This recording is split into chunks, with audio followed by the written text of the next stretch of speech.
بسم اللہ الرحمن الرحیم۔ السلام علیکم۔ سورج گرہن میں حضور صلی اللہ علیہ وآلہ وسلم کا عمل۔ حضور اقدس صلی اللہ علیہ وآلہ وسلم کے زمانہ میں سورج گرہن ہو گیا۔ صحابہ رضی اللہ عنہ کو فکر ہوئی کہ اس موقع پر حضور صلی اللہ علیہ وآلہ وسلم کیا عمل فرمائیں گے، کیا کریں گے۔ اس کی تحقیق کی جائے۔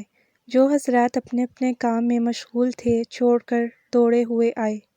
نوعمر لڑکے جو تیر اندازی کی مشق کر رہے تھے ان کو چھوڑ کر لپکے ہوئے آئے تاکہ یہ دیکھیں کہ حضور صلی اللہ علیہ وآلہ وسلم اس وقت کیا کریں گے۔ نبی اکرم صلی اللہ علیہ وآلہ وسلم نے 2 رکعت کسوف کی نماز پڑھی جو اتنی لمبی تھی کہ لوگ غش کھا کر گرنے لگے۔ نماز میں نبی اکرم صلی اللہ علیہ وآلہ وسلم روتے تھے اور فرماتے تھے، اے رب، کیا آپ نے مجھ سے اس کا وعدہ نہیں فرما رکھا کہ آپ ان لوگوں کو میرے موجود ہوتے ہوئے عذاب نہ فرمائیں گے اور ایسی حالت میں بھی عذاب نہ فرمائیں گے کہ وہ لوگ استغفار کرتے رہیں۔